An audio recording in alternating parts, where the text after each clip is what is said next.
Oi, gente, boa noite. Esperar nossos Noite. convidados aqui entrarem. Oi, Rodrigo. Tudo bom, Thaís? Vamos chamar a Adriane agora. Cantinho. Oi, boa noite para quem está nos acompanhando já aí. Vamos aguardar só um Oi, pouquinho. Nossa, oi, Adri. Seja bem-vinda. obrigada. Soraya, boa noite. Eduardo. Boa noite, gente que está entrando. Estamos aqui hoje com mais uma live da OAB Guarujá. Vamos lá, gente, vamos entrando aí para prestigiar hoje. Vamos debater um assunto super interessante.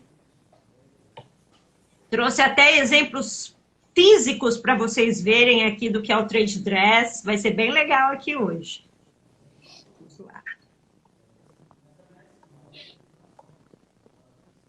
Soraya, chama o povo lá também. Olha, eu falo, interagindo com a Soraya aqui, gente. Soraya é a nossa presidente da Comissão de Propriedade Intelectual aqui da OAB do Guarujá, que gentilmente nos cedeu o espaço. Eu vou começar já com as apresentações, então.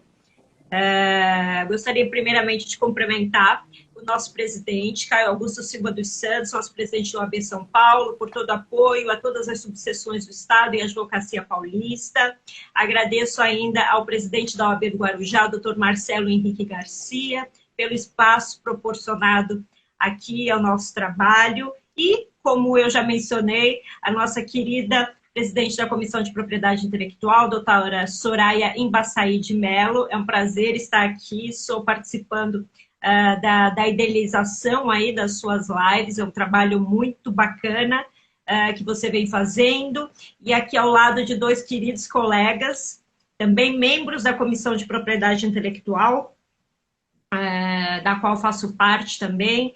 Além disso, também estou conselheira sessional e presidente da Comissão de Direito da Moda da OAB São Paulo. A minha área de atuação é a área de propriedade intelectual, direito digital e consumidor, conjuntamente. Eu falo que eu consigo fazer um mix aí nessas três áreas, e as áreas de atuação dos meus colegas também. O nosso tema de hoje, mas antes de chamar para o nosso tema de hoje, é importante dizer para quem está nos assistindo, se eventualmente não conhecer a área, quiser saber mais ou quiser se aprofundar, fazer network, participe da comissão você também. A comissão está aberta, entre em contato com a Soraya através do perfil da Liga Nacional ou aqui da comissão, a Liga Nacional de Propriedade Intelectual, @liganacional.pi. Então, entrem lá e se cadastrem para participar. Vamos ver, eu estou seguindo o roteiro aqui, tá, gente? Por isso que eu, às vezes, deixo de olhar para vocês aí na frente. O nosso tema de hoje, como vocês já viram nos nossos folders de divulgação, são medidas contra a violação de trade dress. Mas antes de qualquer coisa, vamos apresentar os nossos participantes de hoje. Como eu mencionei para vocês, eu sou a head aqui da live, então eu vou apresentá-los, vou colocar aí umas perguntas capciosas para eles. Mentira, não são capciosas, tá, gente? Porque eles já sabem as perguntas. Então, não vou ser uma pessoa má, porque isso não é bacana, mas vamos fazer aí de um jeito bem legal para quem não tem essa habitualidade, para quem não sabe ainda o que é o trade dress, ou para quem já conhece e quer aqui agregar um pouco mais de conhecimento à sua prática, ao seu dia a dia. Espero que vocês gostem e que vocês também fiquem aí apaixonados pelo PI, pela PI e pelo trade dress. Eu confesso que eu sou uma fã da matéria, a doutora Soraya também, os colegas que estão aqui conosco hoje. Vou começar aqui falando sobre o currículo da doutora Adriane Lupinati. Ela é advogada de propriedade intelectual e membro consultora da Comissão de Propriedade Intelectual da OAB da subseção do Guarujá. E o doutor Rodrigo Coelho, advogado responsável pelo contencioso do Escobar Advocacia, escritório especializado em propriedade intelectual, localizado no Recife, em Pernambuco. E ele também é membro consultor da Comissão de Propriedade Intelectual da OAB subseção do Guarujá, tal qual eu mencionei anteriormente. Então, só uma observação para que vocês saibam, eu sou aqui de São Paulo, capital. O Rodrigo, ele está em Recife, né? Uma coisa assim muito chata, porque aqui em São Paulo está um frio de pinguim hoje, como se nós estivéssemos no inverno, está fazendo 10 graus aqui, por isso que eu estou de casaco, né? Então entendam isso. Eu tenho certeza que o doutor Rodrigo aí em Recife está muito bem, muito feliz no calor ou no arzinho condicionado agora, né? Mas ria! E a doutora Adriane é de Minas. Como chama a sua cidade, Adriane? Pouso Alegre. Eu estou em Pouso Alegre, né? Isso. Vejam só como estamos no intercâmbio estadual aqui, interestadual aqui, para bater o papo com vocês a respeito do trade dress. Então, sem mais delongas, porque vocês perceberam que se deixar eu fico falando aqui até amanhã, vamos lá, começando. Gente, o que é o trade dress de uma maneira assim, bem simples e bem resumida? Ele em tradução livre aqui para o português, né, que a gente fez um bem bolado para traduzir para o português, ele se chama conjunto imagem. E o que diz respeito, o que tem a ver, o que é esse conjunto imagem para a propriedade intelectual, né? Como é que isso é visto pela propriedade intelectual? São todas as características que uma empresa, um produto ou um serviço apresenta para se distinguir da concorrência. Então, isso abrange desde cores, formato de embalagens, apresentação dos funcionários na loja, uniformes, apresentação, por exemplo, de ilhoses num determinado tênis, porque isso é um case que a gente vai citar para vocês depois. Para vocês terem uma ideia assim, melhor, um exemplo próximo do nosso dia a dia é o trade dress do McDonald's. Você bate o olho naquelas cores de amarelo e vermelho juntas, aquele M deles, você já faz associação direta com a marca. Não precisaria nem estar escrito McDonald's, que você já consegue fazer a identificação. Isso chama-se o trade dress de uma marca. Aí eu trouxe para vocês aqui, está aqui comigo, né, gente? Alguns produtos para que vocês vejam aqui, ó. Isso aqui, por exemplo, é um exemplo de trade dress de uma marca de chocolate bastante conhecida aqui em São Paulo. Ela se chama-se Stefan Berhard e ela tem todo um conjunto, todas as embalagens dela seguem mais ou menos esses tons claros com um fundo dourado. A embalagem da sacolinha é toda nessa estampa, desse jeito, que segue o mesmo papel dentro. Isso é o trade dress dessa marca. Outro exemplo de trade dress a gente tem aqui numa embalagem, por exemplo, de geleia. Eu trouxe essa aqui para vocês, inclusive tem um case muito famoso que nós vamos mencionar, os nossos colegas aqui vão dizer aqui para vocês também, uma disputa de uma embalagem de geleia, que não é essa aqui, mas essa aqui também tem um trade dress que você consegue identificar, saber qual é só pelo formato da embalagem. Outros dois exemplos práticos que eu trago aqui para vocês é essa embalagem de perfume aqui. Isso aqui é um exemplo de trade dress. O perfume é o Daisy do Marc Jacobs. E o outro exemplo de trade dress é essa outra embalagem de perfume, que inclusive tem um registro como marca tridimensional, tal qual essa daqui, porque é o que permite o registro aqui no nosso Brasil, que é uma ânfora daquele perfume da Dior, que é o J'adore. Tá? Então, isso são exemplos para vocês, que vocês perceberam que eu trouxe de diversas áreas, para vocês verem como é variada aí a possibilidade de proteção. E por que é variada essa possibilidade de proteção? Começa pelo fato de que o trade dress ele não tem previsão legal aqui no nosso país. O que isso significa? Que não existe uma norma legal específica que trate sobre essa temática, tá? E uma outra questão, ele também não é passível de registro no INPI. O que é passível de registro no INPI são os itens que compõem esse conjunto imagem, né? Ou seja, uma embalagem, uma cor, aqui no caso, aplicada a essa embalagem específica, não só cor, tá, gente? Que no Brasil não é possível fazer registro só de cor. Então, que isso fique claro. Aqui no Brasil também não é possível você fazer o registro olfativo, registro de som, então a gente tem algumas restrições aqui para a caracterização do trade dress. E que mais? Deixa eu seguir a minha linha de raciocínio aqui, gente, porque senão eu fico falando.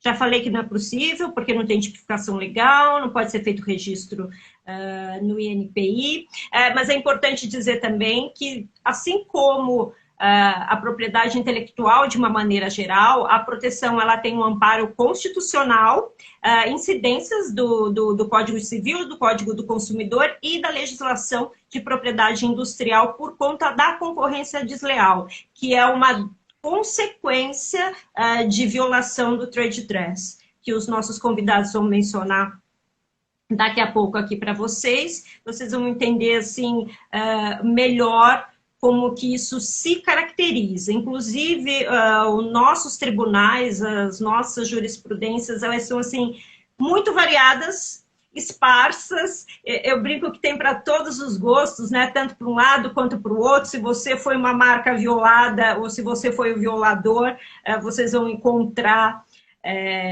registro jurisprudencial aí que os ampare.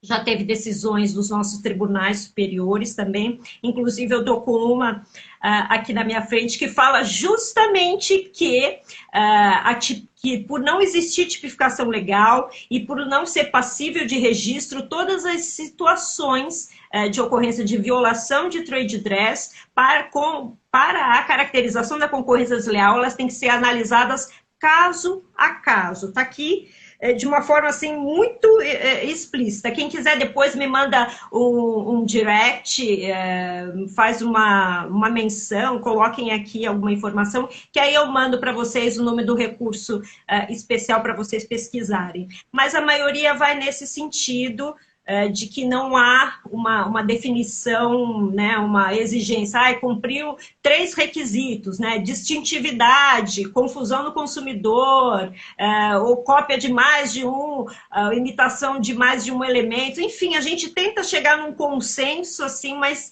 eu confesso para vocês que é complexo. Então, fiquem sabendo aqui já que nós vamos debater de uma forma subjetiva sobre a temática, com base nas nossas experiências profissionais, as nossas experiências de pesquisa também, tanto de jurisprudência quanto doutrinárias, porque não há um consenso. Mas quem trabalha na área de PI sabe disso, e eu acho que justamente a gente gosta disso, né? Desse debate, de não haver um consenso a respeito. Então, lembre-se dessa frase aqui. Não. Porque geralmente uma hora a gente está trabalhando para a defesa, outra hora é o ataque. Então, é Sim, bom justamente para...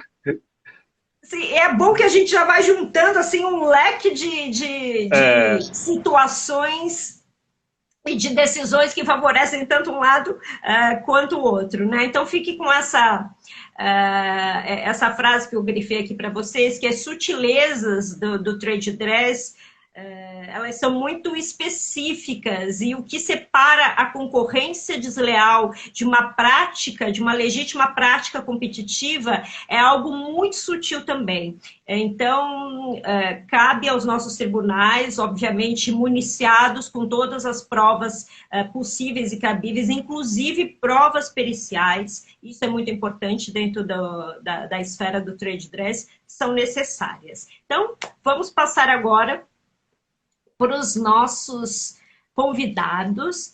A primeira pergunta vai para a doutora Adriane, e é o seguinte: Adriane, por favor, fale para mim, fale para o Rodrigo e para todos que estão nos acompanhando aí, como é que é possível saber se há violação de fato do trade dress? Boa noite a todos. Essas são as nossas perguntas capciosas, né? Então, como você disse, né, como você introduziu aí na nossa live, é todo um conjunto imagem, né? Então, como que aquela empresa vai saber? Fala assim, olha, o meu produto aqui, eu acho que ele é super inovador, ele tem uma embalagem muito inovadora e encontrei um parecido aqui no mercado, já está violando meu trade dress. será que isso realmente está acontecendo? Será que você tem uma embalagem tão inovadora assim, a ponto, né, de ir para uma esfera judicial, pedir uma indenização, né? Porque assim, a gente também tem que tomar esse certo cuidado, porque a gente tem a sucumbência, né, que não são todos advogados que estão nos assistindo aqui, mas assim, se você não vai com todas as pedras ali na mão, sabendo, né, de todo o seu direito, você pode voltar apedrejado ali, né? Ter que pagar ainda para aquela pessoa. Então, assim, alguns pontos que a gente precisa analisar para a gente saber se é trade dress, né? Se aquilo que está sendo violado pode ser considerado trade dress. O principal, distintividade.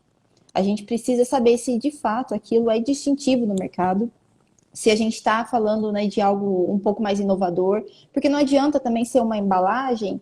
Eu estou usando o produto de embalagem aqui, né? O exemplo de embalagem de produto para ficar mais fácil. Então, assim, a gente pensa em uma prateleira, né, de artigos de limpeza e todos os produtos são iguais, utilizam as mesmas cores, mesmos formatos. Será que isso é inovador? Será que se eu falar, entrar com processo, né, contra uma empresa alegando violação de trade dress, será que isso vai dar certo? Será que realmente eu não deixei diluir esse trade dress? Né? Se eu era pioneira, né, se eu fui a primeira a ter aquele desenho, né, aquela embalagem, e eu não cuidei daquilo, diluiu, né? Todo mundo agora pode utilizar aquilo. Outra questão também, a gente precisa ver se não tem funcionalidade naquele trade dress. Porque aí a gente vai para um outro âmbito, né, que você comentou, Thaís, aqui no início da nossa live, que são as formas de proteção, né? Patente, desenho industrial, outras questões, né, inerentes ao trade dress. Então, assim, porque o monopólio, né, de uma patente, de uma funcionalidade ali, tem prazo, tem vigência, né?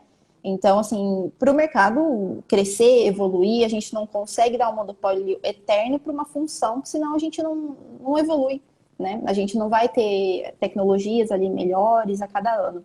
Então, se a gente quer proteger por trade dress algo que tem uma funcionalidade ali, já vai ser barrado também. A gente já não vai conseguir proteger isso para realmente não travar uma concorrência, né, uma competitividade natural e positiva no mercado.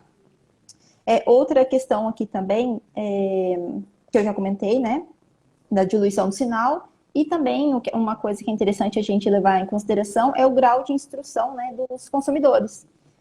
Isso também a gente leva para a questão da discussão no processo. A gente está falando de um produto que ele precisaria ter um grau de instrução maior, né, para analisar se teve uma confusão ou não.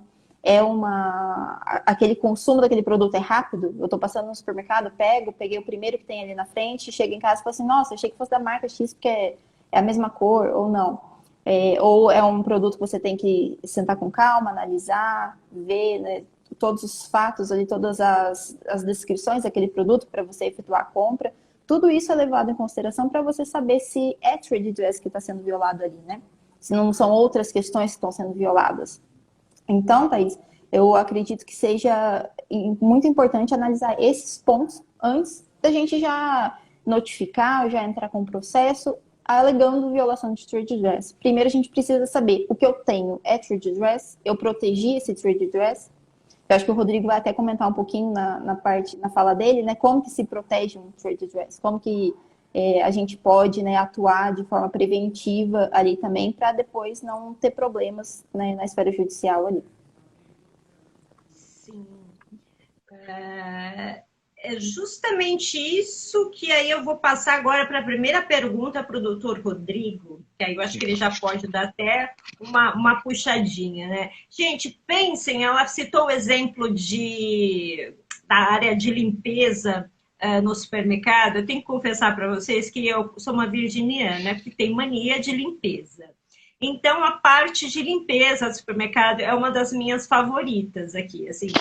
Às vezes falta alguma coisa em casa, mas nunca produto de limpeza. E confessem aí, com respeito a todas as marcas, mas o Veja, por exemplo, é um exemplo clássico. Todas as embalagens dos produtos de limpadores que têm a mesma função do Veja são iguais ao do Veja.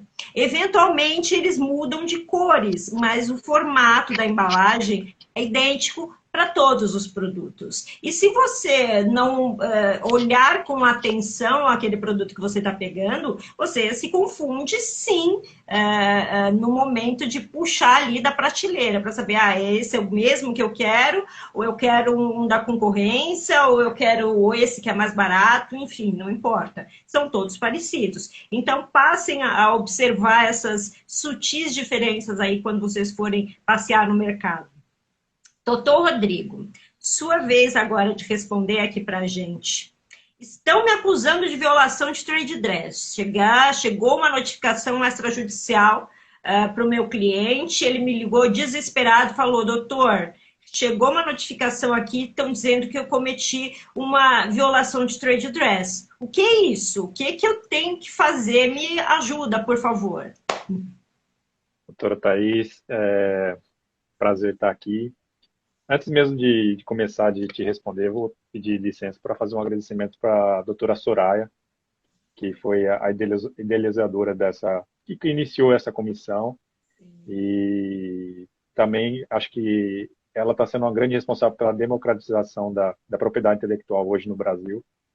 O curso que ela está promovendo, que está na segunda edição, sobre propriedade intelectual, é um curso único, um dos cursos únicos que nós tivemos.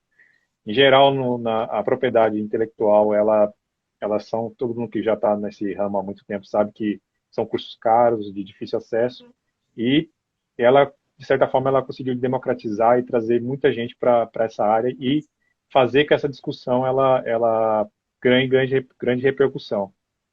Então, eu acho que é interessante, inclusive, nessa matéria de trade dress, pelo menos para mim particularmente, é uma das matérias que eu mais gosto, justamente porque você tem a possibilidade de você usar da parte da criatividade, não um ramo do direito que é estanque, mas a cada decisão,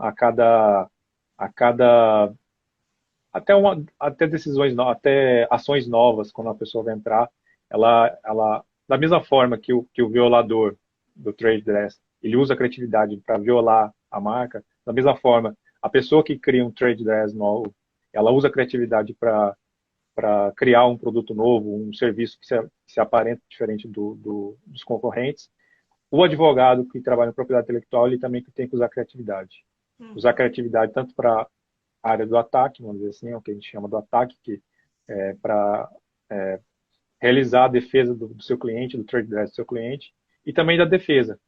Por que da defesa? Não só porque a outra pessoa está entrando com ação contra mim, a pessoa está entrando, me mandando uma notificação que realmente há uma violação por parte do meu cliente, do trade dress dele.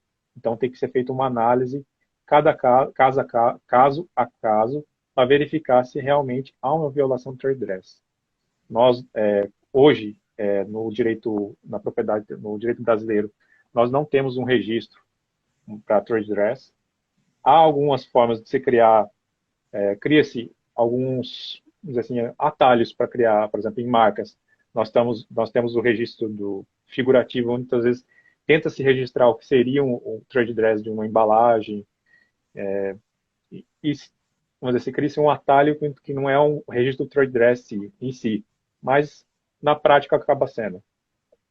Mas o que é principal? Eu criei aqui um pequeno roteiro, assim, mais ou menos dessa questão da violação do trade dress. Muitas vezes a pessoa está lá, está na empresa dela, ela constrói ela começa a vender um produto, ela cria um produto, ela começa a oferecer um serviço e ela recebe muitas vezes uma notificação. Olha, você está violando o meu trade dress. E a pessoa ela olha assim, mas eu registrei minha marca tem nada a ver com o da concorrente. O que é isso tal do trade dress? E como vocês falaram aqui, deixaram bem claro, o trade dress ele é muito mais do que uma questão de marca, uma questão de patente. Ela é muitas vezes a percepção que o consumidor ele vai ter de que há uma similitude do serviço, do produto, do concorrente com aquele. Só que essa similitude, essa proibição dessa cópia, vamos dizer assim, dessa similitude não é em todo momento. Ela tem que ser bem analisada. Recentemente nós tivemos uma reunião da comissão que está disponível no YouTube, que o Dr. Rafael, e ele expôs lá, inclusive, eu achei de uma forma muito interessante, vale a pena depois assistir, quem gostar do assunto. Ele expôs algumas formas, deixa eu colocar o nome do Dr. Rafael completo dele aqui. Eu tinha até gravado. Dr. Rafael Lemos Maia, que é colega da doutora Soraya. A questão toda é que muitas vezes a pessoa ela pega um creme de leite, ele usou o exemplo do creme de leite. Ela vai, pega um creme de leite e pega outro creme de leite e coloca um lado do outro. E fala, olha, faz essa análise binária, vamos dizer assim, de uma embalagem com outra e se chega a um consenso na cabeça dela. Ó, há uma violação aqui. Eu estava usando primeiramente esse trade dress, só que o concorrente ele começou a utilizar esse trade dress que viola meu trade dress. O que acontece? Só que a análise ela não pode ser feita, essa análise binária, ela tem que ser feita uma análise do mercado em si. Então, é importante que a empresa, ou tanto o empresário que recebe essa notificação, e o empresário que vai enviar essa notificação, que vai entrar eventualmente com uma ação judicial, ele tem em mente isso. Ela tem que fazer uma análise sincera, uma análise com calma e ter isso em mente. Eu coloquei aqui um roteirinho assim um pouquinho rápido, só para trazer mais ou menos na eventualidade de uma ação judicial, o que se deve levar em conta. Eu acho que algumas coisas para a pessoa, o empresário, a pessoa que cria o produto, a pessoa que oferece serviço, ela tem que ter em mente algumas coisas em relação à gravidade dessa acusação de violação de trade dress. Eu acho que uma das questões mais assim, graves hoje em dia, nós estamos com a internet, um acesso tão rápido de cancelamentos, vamos dizer assim, de empresas, de marcas, de pessoas. Eu acho que é a questão da repercussão negativa. A partir do momento que você tem uma repercussão negativa, que a sua empresa ela está violando, ela está copiando um concorrente, isso muitas vezes pode ser o pior dos casos. E essa repercussão negativa ela vai para os clientes, que geralmente é o que te lembra, para os consumidores, mas ela não pode ser, ela não se detém só aos consumidores. Ela também vai para os fornecedores de matérias-primas, então você fica com essa repercussão negativa perante os fornecedores, perante os parceiros, franqueados. A pessoa tem uma franquia, muitas vezes. Imagina, a pessoa tem uma franquia e está sendo acusada de violação de trade dress. Distribuidores, os funcionários. Então, essa repercussão ela é muito ampla. Há uma questão também que a pessoa que está sendo violada, ela pode entrar com uma ação judicial e conseguir uma ordem judicial de abstenção de marca. Abstenção do uso daquele trade dress. Isso também é muito grave, porque a pessoa ela pode estar com o produto tendo que recolher o produto que ela distribuiu, que ela já vendeu, inclusive. Aí, então, é uma situação muito complicada. E também, após essa ação judicial, ela pode também ser condenada em danos morais e materiais. Então, para ver a amplitude do caso, que deve se levar muito a sério. Eu acho que acontece que muitas vezes o empresário, ele pode no primeiro momento não levar muito a sério aquilo e deixar. Só que a gente viu as repercussões que isso podem ser. E é importante que na defesa, que a pessoa, o advogado, o empresário principalmente, ele entenda tudo isso, sabendo disso que há essa acusação de violação de trade dress, que ele recebeu através de notificação, ou já de uma petição inicial, que ele recebeu uma citação. É importante que ele seja rápido. É importante porque eles têm que ser rápidos. Porque, geralmente, quando uma ação de abstenção do trade dress, ela tem que, de uso ilegal do trade dress, ela vem com um pedido de tutela antecipada. Então, se a parte ela tomar cuidado, ela pode receber uma decisão, muitas vezes injusta.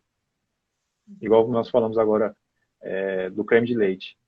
Às vezes, esse creme de leite, a parte leva o creme de leite do outro e o juiz acha que aquilo lá é verdade, realmente há uma violação do trade dress e concede a tutela. E muitas vezes não é isso que acontece. Então é muito importante que a parte seja rápida. Seja estratégica também. Não é importante, por exemplo, a pessoa recebe uma notificação, não é que ela tem que dar tudo resposta. Muitas vezes vale a pena dar uma resposta mais geral, uma resposta mais, que efetivamente muitas vezes vai dar uma resposta verdadeira. Ah, eu comecei a usar desde o dia tal. Aí você está dando uma prova para outra parte que ela precisava. Missão, né? A prova que a outra parte não tinha, ela justamente você deu de bandeja para a outra parte. E tudo isso, a estratégia, ela só vejo através de um profissional que tenha experiência na área. Nós estamos aqui Era isso que eu ia falar até, Rodrigo. Deixa eu só te Isso. interromper. Gente, não respondam a notificação sozinhos, tá? Contratem um advogado para fazer isso para vocês. É melhor porque você vai economizar, porque certamente você vai ter problema lá na frente com a resposta que você deu antes. E preferência um bom advogado, ou algum bom Sim, profissional que tenha uma experiência comprovada na área. exatamente. Porque, infelizmente, nós estamos até, criamos um grupo por essa live, fizemos um compartilhamento, não vamos por colega, mas vimos uma pessoa que colocou por falta de conhecimento, mas quando a pessoa ela se propõe a explicar algo, se propõe a oferecer um serviço, o mínimo que se espera que ela tenha um pouco de ética, um pouco de profissionalismo. E a pessoa ela colocou publicamente e oferecendo, expondo um caso Algo que não de existe, né? violação, colocou um registro, uma patenteabilidade do De um trade marca. dress. Não, e era de marca também, lembra? Fazer a patente da marca. Gente, quem fala isso, vocês já sabem que não mancha nada de PI, tá? Então, Pois é. procurem outro advogado que seja especializado na matéria. É mais ou menos assim, como se você tiver com um problema no coração e vai consultar um oftalmologista, tá? Então, procurem um especialista que possa ajudá-los de uma forma efetiva. E tem uma outra questão também que eu acho que é a morte para quem atua com PI, é quem fala INPE. Eu não sei se irrita vocês. Eu sempre falo isso nas minhas aulas, gente.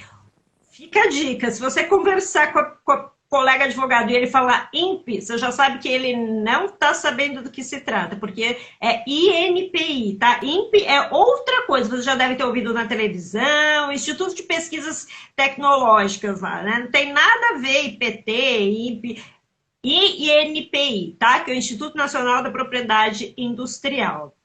Rodrigo, achei que você tinha congelado, ainda bem que você voltou a Acho que caiu. tempo. Caiu, voltou já. E aí, Rodrigo, finaliza pra gente quais as últimas dicas aí, por favor.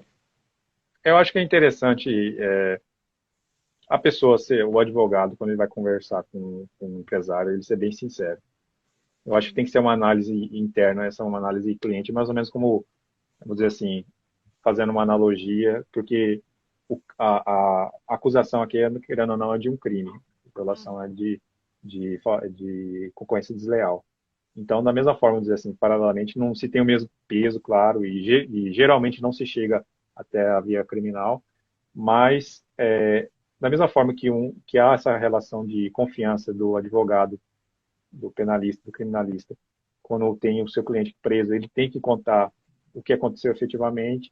É importante que o empresário ele fale com o seu advogado, olha, efetivamente houve uma violação mesmo, ou eu copiei de fulano, ou não, eu não copiei, isso aqui já está manjado, isso aqui há um padrão de mercado, justamente é um dos argumentos de defesa, esse padrão de mercado.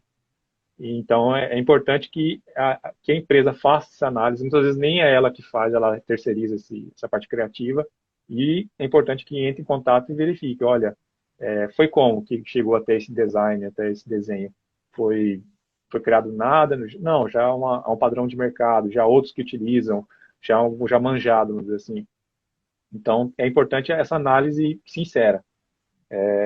Verificar, como a Adriane tinha falado, a questão da questão técnica, se é uma forma necessária para aquilo, isso daí não seria um trade dress. A distintividade, se há um código de categoria, um padrão de mercado, se há outras marcas que já utilizam aquilo lá. Por exemplo, você falou da Veja, do limpador geral. Hoje em dia, todo esse mundo utiliza aquela embalagem. Então, não tem como a Veja chegar hoje, inclusive já é um caso antigo, já citado em tudo que é livro sobre third dress, mas o que acontece? Não tem como a Veja chegar e falar, olha, eu sou o que criou isso aqui, esse design, essa embalagem. Então, vocês parem de utilizar. Infelizmente, houve uma generificação e não tem como eles falarem. Por mais que eles foram distintivos alguma vez, foram, hoje não são mais. Então, entra na parte da originalidade. Então, eles têm que demonstrar que... E outra coisa também que muitas vezes a pessoa não criou aquilo lá. Ela começou a utilizar já de outros.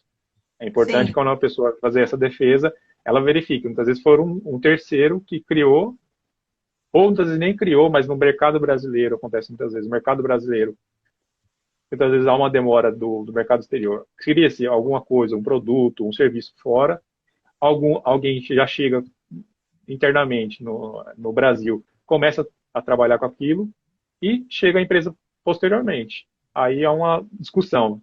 Há uma violação do trade dress, não há. É uma coisa que vale o debate. Entra na parte do case. Entrar no caso. Inclusive, Adri, eu acho que você pode até complementar aí o que o Rodrigo falou, porque a sua segunda pergunta capciosa era justamente essa, né? Como criar... Era o que fazer quando realmente há violação do trade dress, né? O que eu devo fazer, o que eu devo me movimentar, o que eu posso pensar a respeito. Então, eu acho que a sua resposta aí complementa também o que o Rodrigo disse para a gente. Sim. Gente, você que está nos assistindo, distintividade é algo que realmente distingue o produto dos demais pela apresentação visual dele. É que nem eu mostrei aqui para vocês.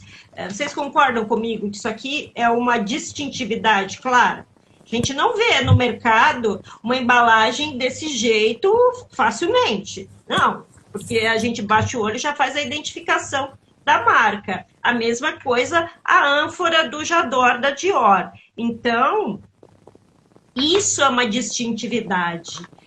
Fala para a gente um pouco, por favor, Adriane, a respeito disso. O que a gente faz quando realmente há uma violação do trade dress? A gente viu que encaminha a notificação, aí o Rodrigo até falou, meu Deus, quando o cliente liga apavorado, o que eu faço? O que você... O que fazer, né, quando há realmente essa violação, já pelo lado da outra parte, quando você identifica que um terceiro está violando o seu trade dress? Não, e surge um desespero também do dono, né, daquele trade dress, porque o que eu acho mais interessante nisso é que é além da marca, né? Então, assim, é uma forma ali, né, um esforço muito grande da empresa para ser lembrada, né, no mercado. Mexe muito com a questão de memória, né, mesmo visual, olfativa. Então, às vezes a gente chega numa loja, sente aquele cheiro e depois, não sei, passa em algum lugar e fala assim, nossa, que cheiro daquela loja. Então, assim, é um esforço que eles fazem muito grande, né? Então, quando eles se deparam com alguém violando aquilo, assim, a primeira vontade, eu acredito, que já seja um processo, né? Mas aí depois, com orientações, a gente já fala assim, vamos fazer uma notificação extrajudicial antes. Porque da mesma forma que o Rodrigo falou que a resposta tem que ser estratégica, a notificação também precisa ser, né?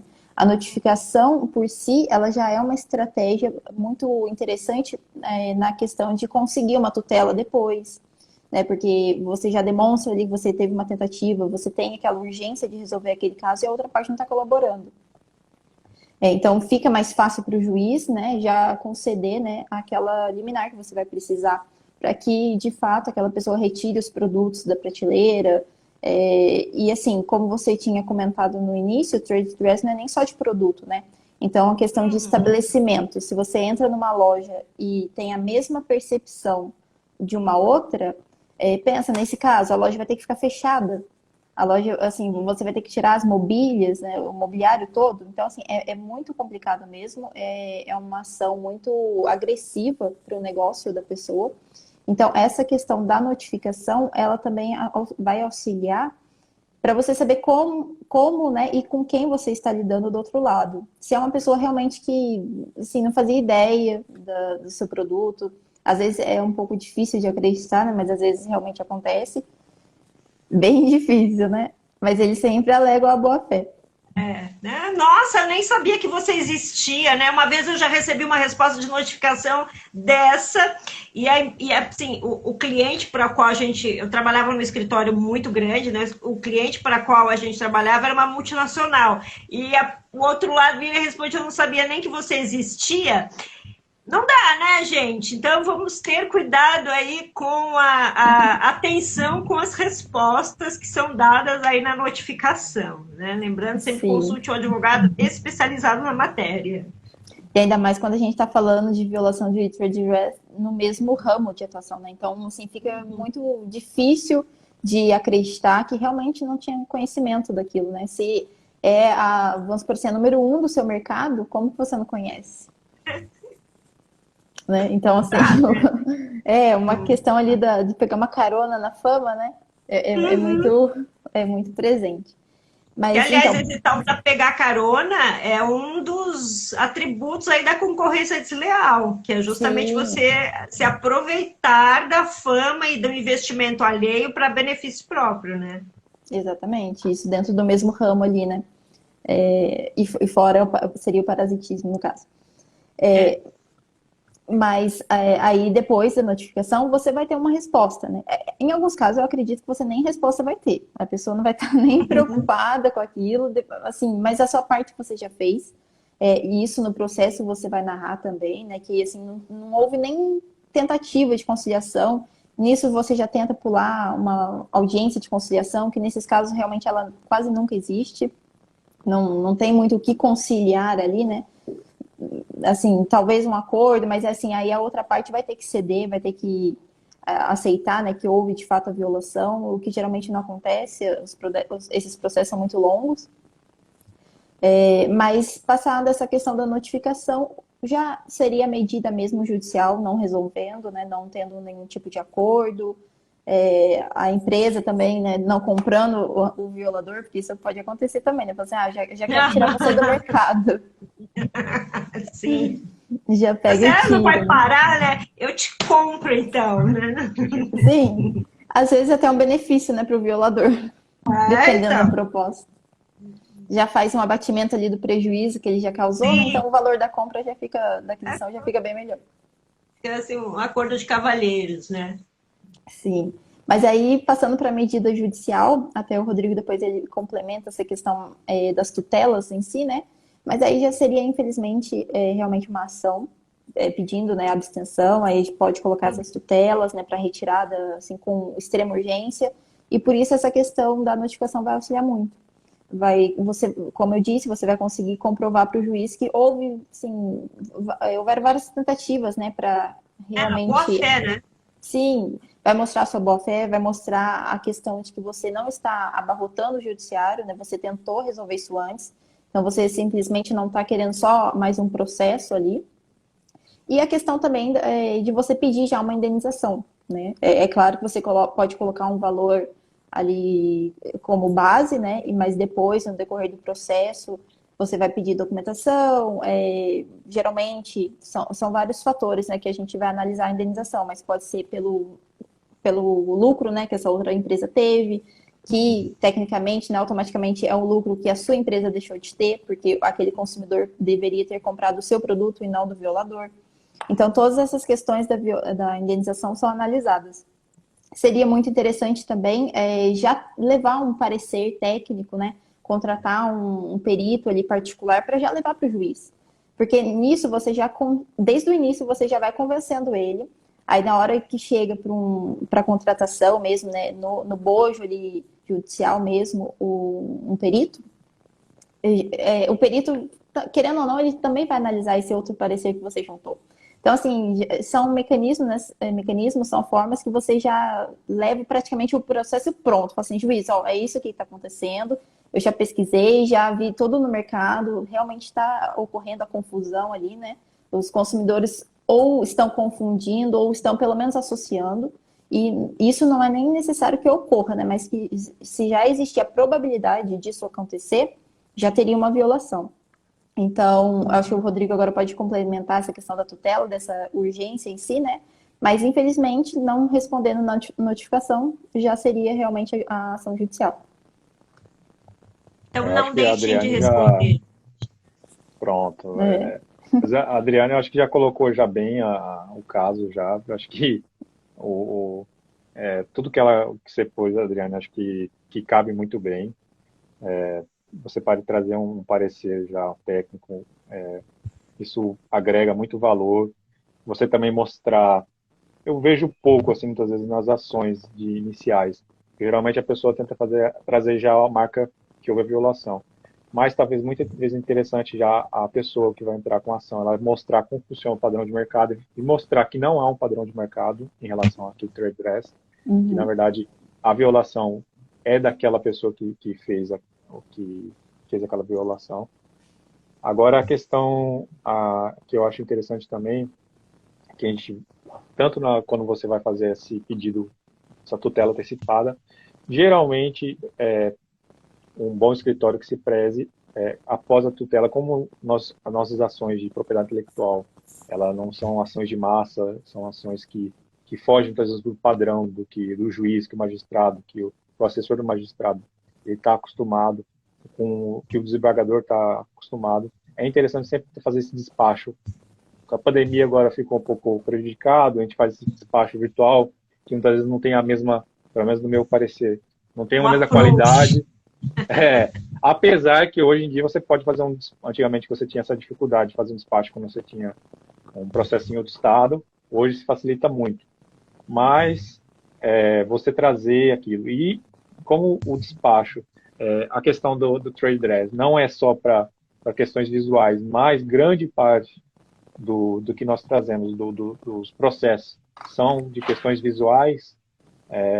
Então, quando você traz na peça isso, bem claro, e você traz para o juiz, isso tanto na pedindo tutela antecipada quanto na defesa, você traz visualmente aquilo que você propõe, eu acho que faz toda a diferença. Isso é tão certo, isso é tão verdadeiro que quando você hoje vê cada vez mais presente em decisões, em sentenças, e principalmente até em acórdãos, você vê as imagens. Então, o próprio relator ele traz aquela imagem que você juntou no processo, que você trouxe no corpo da petição, ele traz aquilo lá para mostrar visualmente, olha, não tem o que discutir, aqui há uma violação. Não, aqui não há violação, não há uma violação. Então, quando há esse aspecto visual, é muito importante que se traga. E muitas vezes esse aspecto visual, hoje em dia com acesso às ferramentas do Canva, onde todo mundo é um pouco tá dando alguma interferência no local. Parou já.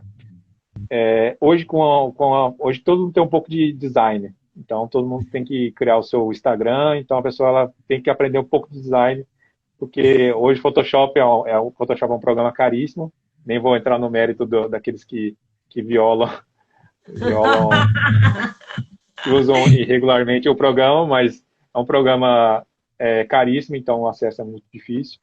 Mas o que acontece? Querendo ou não, vários programas, estou falando Canva, mas tem outros programas, que popularizaram o acesso. Então, hoje, para você criar o legal design, um visual law, conforme tem uma discussão qual que seria a palavra correta para ser utilizada, enfim. Mas você trazer, o principal não é você trazer, não é só por trazer uma peça bonita vou trazer uma peça bonita, o juiz vai olhar, parar, olhar, vai chamar atenção.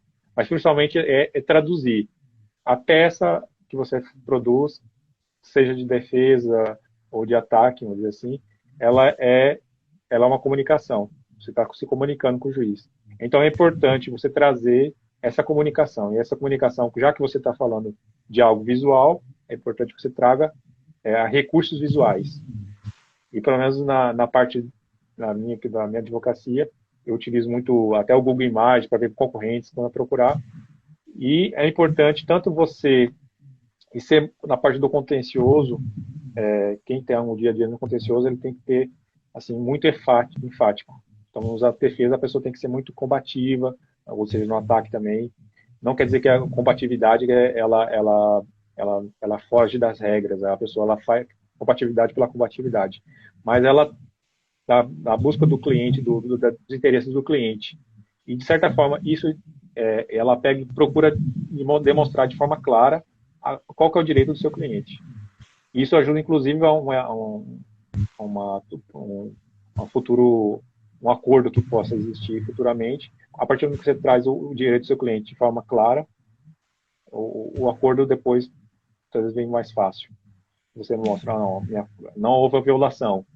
Então, a outra parte vai ver, e muitas vezes para o seu cliente aquilo não é um sinal distintivo muito relevante, pode ser que seja interessante entrar com uma ação, entrar em um acordo para acabar com aquilo. Então, é uma análise que tem que ver. E essa análise não é o advogado que irá fazer.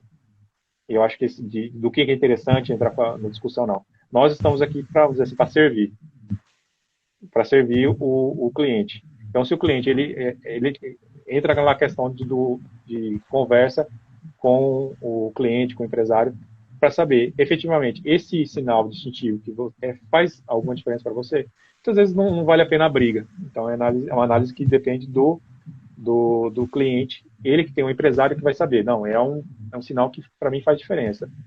Não faz diferença. Então é uma questão que tem que ter muito feeling, muito... Mas você sabe, Rodrigo, que eu sempre falo isso, é o cliente que vai dizer, mas cabe ao advogado também orientar e falar assim, olha, sim, não vai adiantar você, pode ser importante para você, mas o judiciário não enxerga dessa forma, porque não tem, aí a gente usa o termo técnico, não tem a distintividade suficiente para dar um embasamento para uma ação judicial. Como, por exemplo, a pessoa inventa um copo de requeijão no formato de uma vaquinha estilizada. Só vai ter a embalagem dela no supermercado. Se, de repente, começarem a usar uma vaquinha estilizada para vender o requeijão, obviamente que vai ter uma distintividade aí. Se o cliente inventou, porque todos os copos de requeijão são praticamente idênticos. É igual a embalagem do Veja. Um ou outro que aumenta a largura, assim, um pouquinho maior ou um pouquinho mais fino, mas enfim, a maioria é naquele copo de plástico que todo mundo conhece. Mas se a pessoa inventa uma embalagem de vaquinha... Agora não é bom ficar divulgando essas coisas, não. Senão alguém pode copiar. Essas ideias boas aí. Tô dando ideia, o pessoal vai lançar. Ficar falando, né? Mas exatamente isso. E já emendando na pergunta subsequente para a Adriane, e antes que vocês fiquem bravos comigo, já vou avisando que o nosso tempo está quase acabando, então a gente vai ter que imprimir um pouco mais de velocidade aí. Eu falei para vocês, a gente começa, vai falando, nem percebe o tempo passando. Então, vamos lá. Vamos tentar ser mais concisos aí nas nossas respostas. Adriane, diga para mim se existe algum órgão que também analisa questões que envolvam o trade dress, ou é só o poder judiciário mesmo, ou se tem alguma discussão que, se, por exemplo, já foi para o CAD. O que você tem para nos dizer aí a respeito disso? Hoje, assim, a maioria é discutida realmente no Poder Judiciário, né? A gente ainda não tem, pelo menos no INPI. E isso que a gente tinha comentado antes, né, que é uma forma de fazer alguns registros, como marcas figurativas, marcas mistas também, né? Talvez seja interessante quando a gente tiver, se tiver, talvez aconteça igual o que aconteceu com marca de posição, né?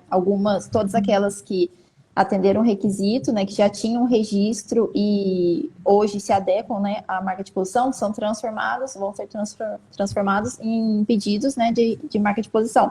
Então, isso talvez já seja interessante se adiantarem, né, para quando tiver, né, porque aí você já tem a data de prioridade daquele seu processo, então mostra, né, aquele zelo que você tem por todas as frentes do seu negócio, né, não somente uma marca, alguma patente, mas a forma que a pessoa vai lembrar, olhar para o seu negócio também. Mas falando agora de outro órgão, a gente tem sim, tem o CAD, né, que é o Conselho Administrativo de Defesa Econômica. Nele, geralmente, assim, as empresas que vão para lá são empresas grandes, né, porque alguns dos requisitos, né, já são mais excludentes, assim, de pequenas empresas, porque ele vai... A atuação dele é preventiva, né, e também vai reprimir, né, a questão da concorrência desleal, né, a competitividade, a questão de formação de cartéis, também. Então, é todo numa esfera nacional a questão da ordem econômica mesmo, né? Então, assim, não é só uma questão de, está violando aqui, me atrapalhando nos meus consumidores. Não, a questão é muito mais profunda, muito mais complexa, né? É a questão do mercado. Como que o mercado está se comportando, está reagindo a essa violação. Então, geralmente a gente tem um dominante, né? Uma empresa dominante, e se aquela violação está atrapalhando aquela empresa, todo o mercado também é atrapalhado, né? Então, vamos supor, no caso do McDonald's, certamente pararia no CAD.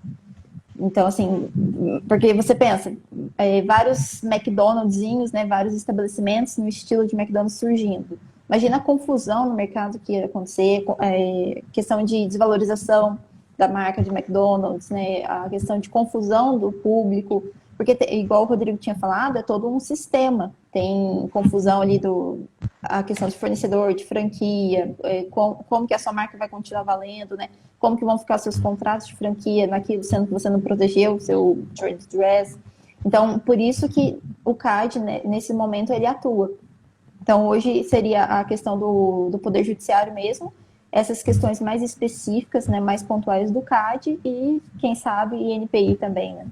Que a gente tem aí um processo, né, um registro, uma forma de proteção pelo INPI do trade dress. Oremos, né?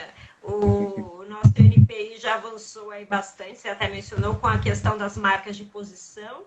A portaria entrou em vigência agora em outubro, então já é um certo alívio, assim, por a coisa estar um pouco mais fácil, porque a gente tinha exatamente o mesmo problema com as marcas de posição que nós temos com o trade dress. Você fazia registro em todas as outras possibilidades disponíveis, de acordo com o produto ou serviço, enfim.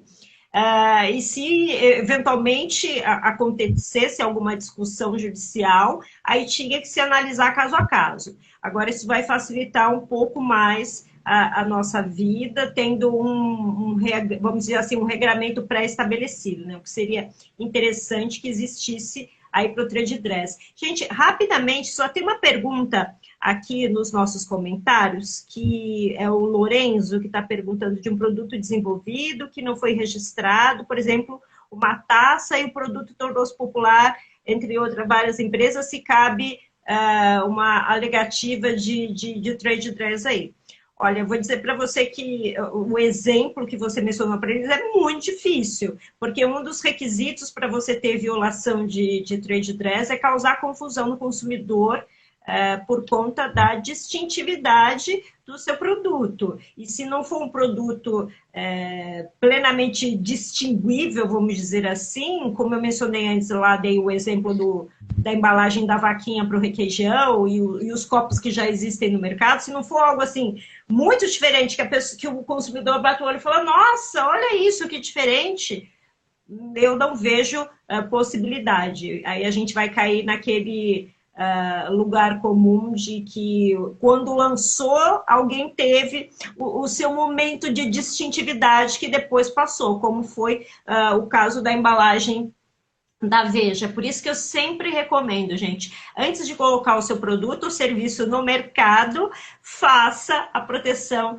da propriedade intelectual, tá? Sob todas as esferas possíveis e imagináveis. Gente, e já caminhando aqui para o nosso encerramento, eu gostaria de saber, Rodrigo, vou até pular a sua questão 3, porque você acabou já respondendo ela também durante a sua resposta anterior, quando você disse, né, apresentar um relatório, uma ação, né, uma petição inicial bastante expositiva. Eu confesso que eu não sou muito entusiasta do visual law, mas eu faço todas as minhas iniciais de violação de trade dress, ou que trate é obrigatório a gente colocar aquele comparativo. Quem não tem habitualidade de atuação na área, dá uma procuradinha no TJ aí do seu estado, aqui no TJ de São Paulo, que tem muita coisa, para ver como são as apresentações das iniciais. A gente sempre coloca em determinado ponto, dependendo da importância dos valores envolvidos no processo, há até uma análise semiótica, né? Um parecer semiótico que é feito, e aí é uma coisa mais aprofundada ainda, que serve também para o convencimento do juiz. Então, eu falo que são detalhes assim que só realmente quem conhece sabe em que momento usar, como usar e como demonstrar aquilo ali para o juiz. Então, eu queria saber de vocês aí, gente, como pergunta final, vocês acham que seja, já sabendo a resposta, mas querendo que vocês compartilhem com quem está nos vendo aqui, vocês acham que seria interessante se houvesse a possibilidade de fazer o registro de trade dress no INPI? Eu acho que seria bem interessante. Eu acho que passaria, assim, pela mesma questão de marca de posição. Eu acho que seria quase um pedido, assim, implorando mesmo para diminuir também essa questão, né, tão burocrática, tão demorada, né, no processo judicial da questão da perícia. Então, só que eu acredito que já teria que ter pelo menos um exame de mérito, né? Não ser igual ao desenho industrial, que você tem que fazer o pedido, né?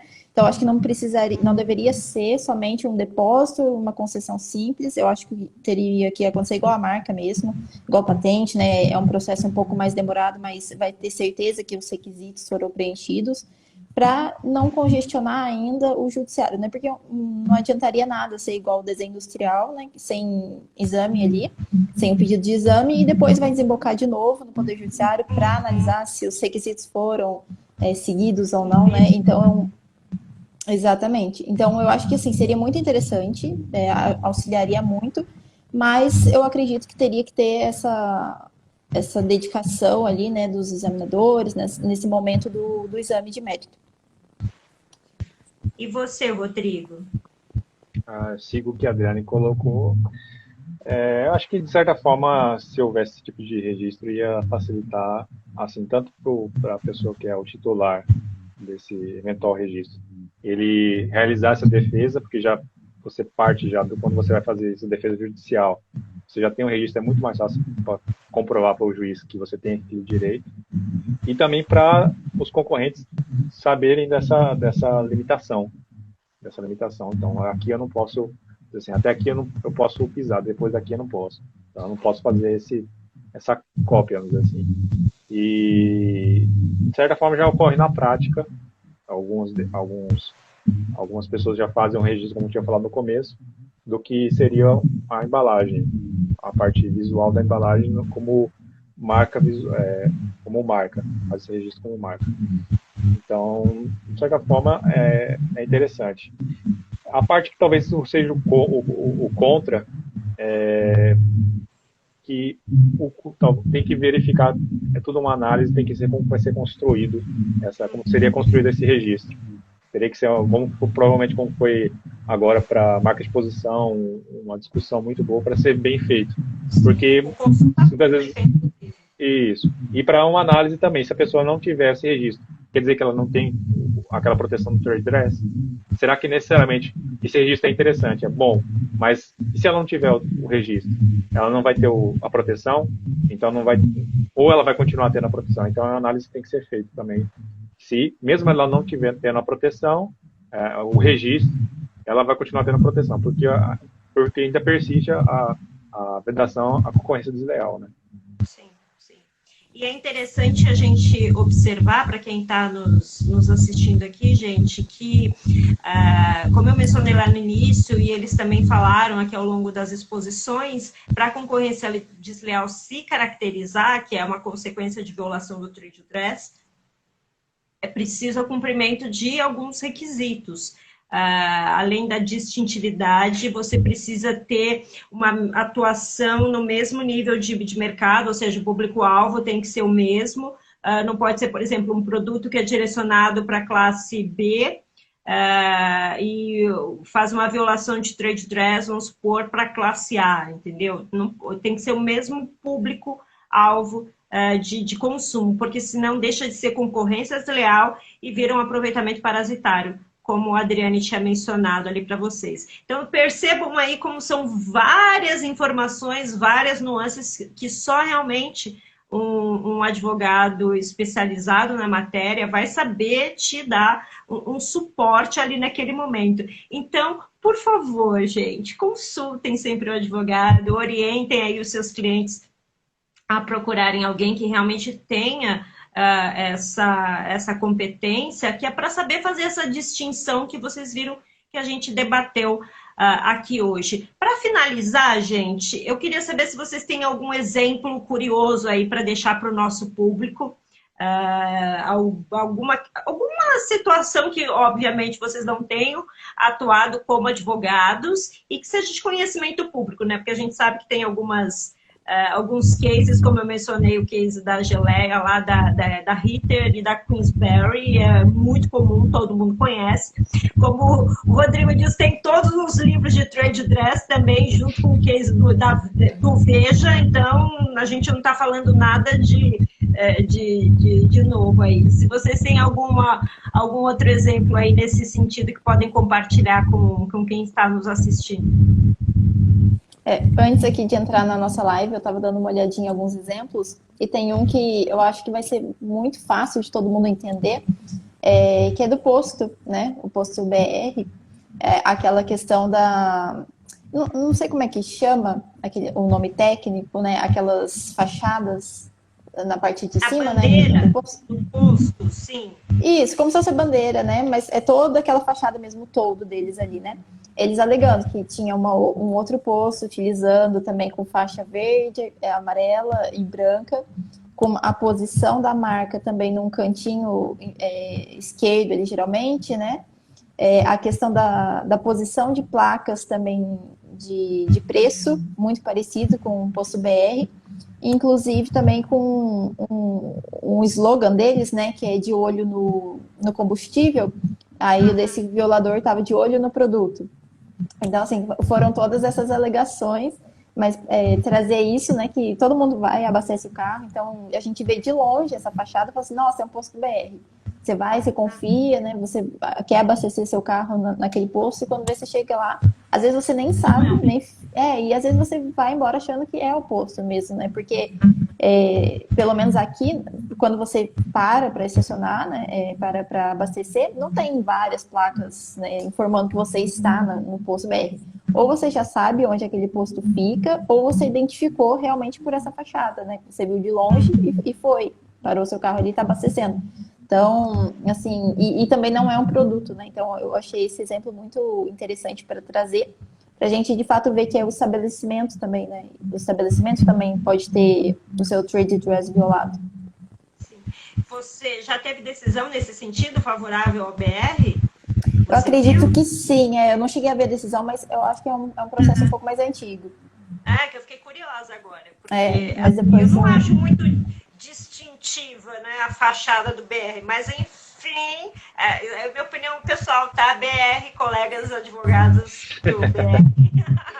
E você, Rodrigo, tem algum exemplo para colocar? Se alguém for processado pelo BR, já sabe quem procurar para fazer um parecer. Porque, assim, eu realmente não vejo, né? Mas, enfim, vamos lá. Eu acho que é interessante um caso que não são concorrentes diretos, mas vai no questão parasitária, foi da Alizena e da Maizena, da embalagem, que criou.